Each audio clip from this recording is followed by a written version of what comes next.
સુરતના પાલનપુર પાટિયા ખાતે આવેલ સ્મશાન સર્કલ પાસે સ્વામિનારાયણ સંપ્રદાયના લંપટ સાધુ વિરુદ્ધ પ્રદર્શન શરૂ થયું છે। વડતાલ સ્વામિનારાયણના હરિભક્તો દ્વારા પોસ્ટર વિરોધ કરવામાં આવ્યું છે। સ્વામિનારાયણ સંપ્રદાયમાં બાળકો સહિત મહિલાઓના થઈ રહેલા શોષણની સામે સિદ્ધાંત હિત રક્ષક સમિતિ મેદાને ઉતરી છે। ત્યારે આ સમિતિ દ્વારા સંપ્રદાયમાં પેસી ગયેલા લંપટ સાધુઓને બરતરફ કરવાની માંગ સાથે રાજ્યભરમાં વિરોધ પ્રદર્શન થઈ રહ્યું છે। ત્યારે સુરતમાં પણ હરિભક્તો રસ્તા પર ઉતરીને હાથમાં પોસ્ટર્સ લઈને પ્રદર્શન કરતા જોવા મળ્યા હતા।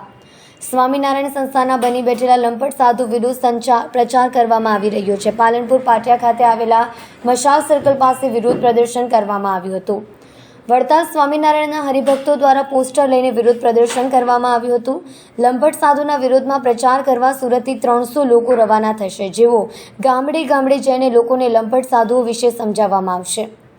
ઘનશ્યામ પરમાર નામના હરિભક્તે કહ્યું, 1 મહિનાથી અમે આવેદનપત્ર આપીએ છીએ। યૌન શોષણ કરતા લંપટ સાધુ સામે વિરોધ કરી રહ્યા છે।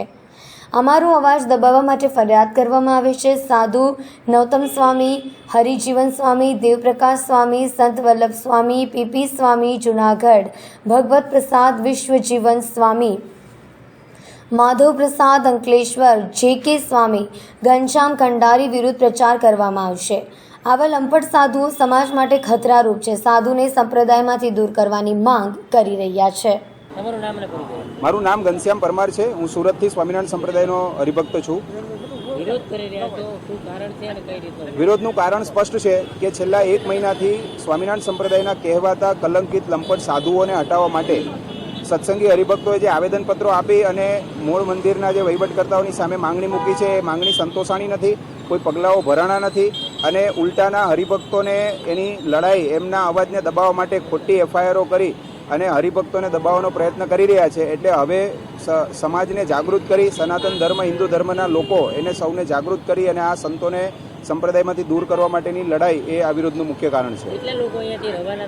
લગભગ 300+ હરિભક્તો અહીંથી 4-વ્હીલર ગાડીના માધ્યમથી સમગ્ર ગુજરાતની અંદર ગામડે ગામડે, શહેરે શહેરે, જિલ્લે જિલ્લે, તાલુકા મથકોએ જઈ અને પ્રતિનિધિઓના મિટિંગો લઈને જાગૃતિનું અભિયાન આજથી ચાલુ થાય છે।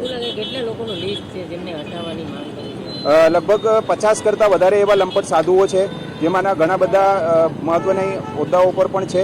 આ તમામને હટાવવા એ અત્યારની સમયની માંગ છે।